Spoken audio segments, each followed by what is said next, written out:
And what we really want you to focus on with the foundation is not just getting great coverage, but really evening out the different skin tones that you're seeing on your models. So just like she kind of worked out with her different selections of foundations, we're going to make sure she's clean and all even throughout that whole finished look.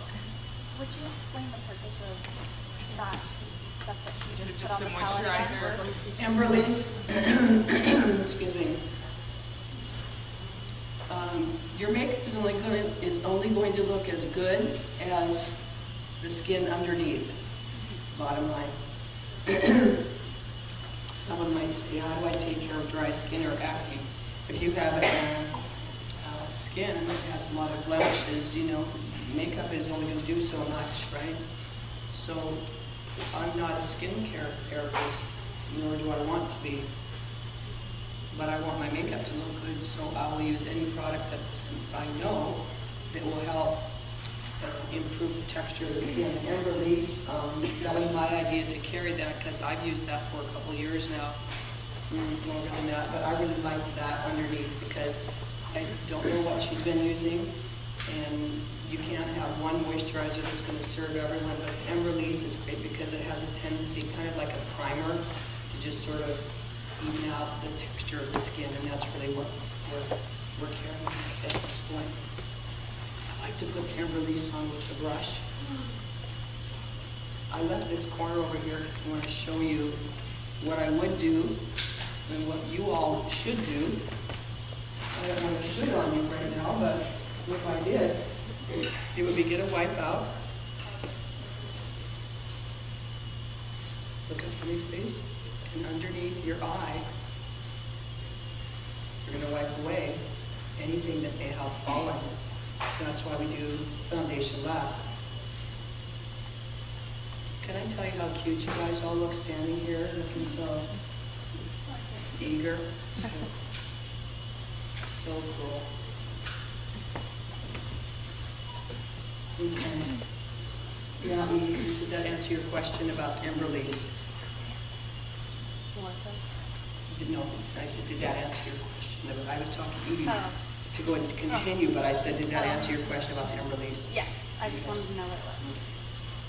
Okay, so she's, like she said, she's just applying it with a brush and she's doing full coverage across the whole facial area. And then we're going to move into our foundations, which we picked out the different contrasts that we're going to use to even out her skin tone.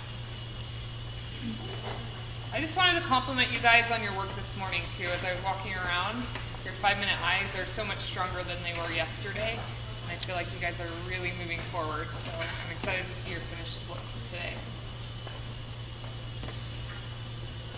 So yeah. Is your mic on? I think it is. Do I just need to It is on. have it closer to my mouth? Not loud. Okay. So the lightest color is going to go all down the center of the face. My lightest color is going down the complete center of the face. Okay. Oh, well. And you're using the egg because you like the coverage that it gives? So she's took her lighter foundation all the way down the center of the face from the hairline down to the bottom of the chin. And then she's blending that together. If someone had a nose that stuck out more than they wanted to, would you put white on their nose also? I would contour the nose. If someone has a big nose, basically, I would contour the nose. I can't, with makeup, make a nose that's out to here look like it's here. It's not going to happen. Right. I can do it in Photoshop. In real life, if you have 2 strips down the side of the nose to try to make it look like it's not a big nose, it's going to look like a big nose with 2 strips down the side. So you can slightly vary that, but like you can't take a bump out of the face, you know, out of the nose. You can't do those kinds of things. We're going to do a little shading on the cheek area and a little contouring underneath on the jawline. I could show you how to shade out the nose a little bit for a photo shoot if you want to know that. Okay. Now I'm moving on to my next color. Look up for me, please. My next color is just a little darker because what I want to do with this face, so that, to answer your question, if the nose stuck out, would I still use light? Yes, I would. Not a white nose, but light. So the idea is the lightest foundation is here, and then a little darker as we move out. Okay? Is that word for like a whiter nose? To answer the question again, It's just to make a beautiful porcelain face to kind of bring the center of the face out forward. It has nothing to do, my shading I'm still going to do with the nose regardless of, but I'm not going to use a darker color on the nose because her nose is big. Okay? Because if you use a dark color on the nose and then lighter color on the center, then it's really going to look cool. It's going to look like a brown nose.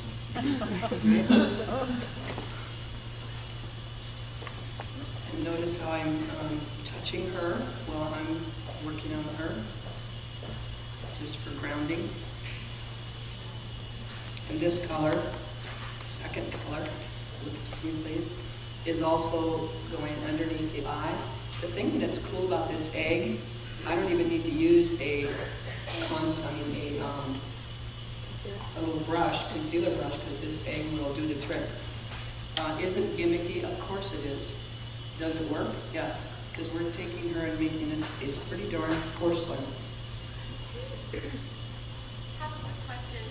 If you were working with liquid foundation, would you still use the sponge to do what you're doing right now? Yes, I would. And the question is, would I use would I use a sponge if I were doing liquid foundation? The answer is yes. It wouldn't soak up all the foundation. Now I might. No more than any other sponge, though.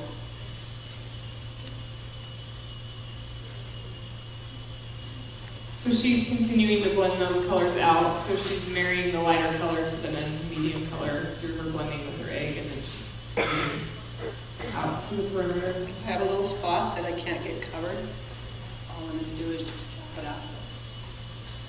And you see how I move my little sponge around? I just tap it right there, and then just kind of tap around the edge. Okay? So in the end, she's going to have a really clean finish for us to move on to cheeks and lip.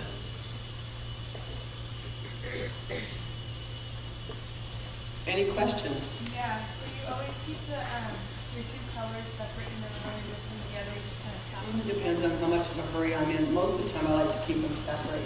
Because when I want to mix them, I'll just go dibby-dab, and mix them together.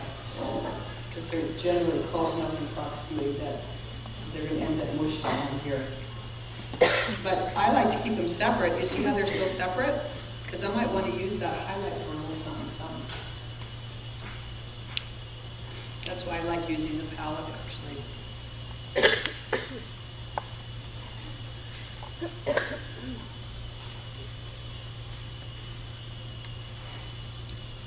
Look how much better her eyes are starting to look once you start evening out that skin.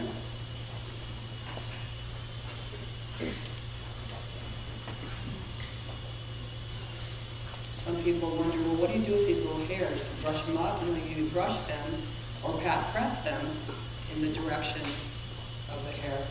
Okay?